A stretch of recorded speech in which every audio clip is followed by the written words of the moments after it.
Hi എല്ലാവർക്കും നമസ്കാരം. നമ്മളിന്ന് നോക്കാൻ പോകുന്നത് സയൻസിലെ ഒരു ചെറിയ പാർട്ട് ആയ കലകൾ എന്നുള്ള ഭാഗമാണ്.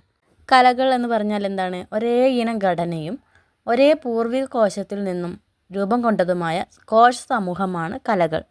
കലകളെക്കുറിച്ചുള്ള പഠനം ഹിസ്റ്റോളജി എന്നറിയപ്പെടുന്നു. അപ്പോൾ കലകളെക്കുറിച്ചുള്ള പഠനത്തിന് പറയുന്നത് ഹിസ്റ്റോളജി.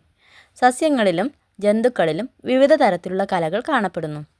ആവരണകല, പേശീകല, നാഡീകല, യോജകകല എന്നിവയാണ് മുഖ്യ ജന്തുകലകൾ. പാരൻകൈമ, കോളൻകൈമ, സ്ക്ലീറൻകൈമ, സൈലം, ഫ്ലോയം എന്നിവ മുഖ്യ സസ്യകലകളാണ്. ഇതിൽ സൈലവും ഫ്ലോയവും സംവഹന കലകളാണ്. സസ്യകലകൾ രൂപപ്പെടുന്നത് മെരിസ്റ്റമിക കലകളിൽ നിന്നാണ്. ജന്തുകലകൾ പൊതുവെ ഭ്രൂണകോശങ്ങളുടെ കോശവൈവിധ്യവൽക്കരണം വഴി രൂപപ്പെടുന്നു. അപ്പോൾ എന്താണ് കോശ വൈവിധ്യവൽക്കരണം? എന്താണ്? ഭ്രൂണകോശങ്ങൾ ക്രമാനുഗതമായി ഘടനയിലും ധർമ്മത്തിലും വൈവിധ്യം കൈവരിക്കുന്ന പ്രക്രിയയാണ് നമ്മൾ എന്ത് പറയുന്നത്? കോശവൈവിധ്യവൽക്കരണം എന്ന് പറയുന്നത്. ഈ ചെറിയൊരു ഭാഗം നിങ്ങൾക്ക് മനസ്സിലായി എന്ന് വിചാരിക്കുന്നു. അടുത്ത ടോപ്പിക്കുമായി നമുക്ക് അടുത്ത വീഡിയോയിൽ കാണാം. ബൈ. Thank you.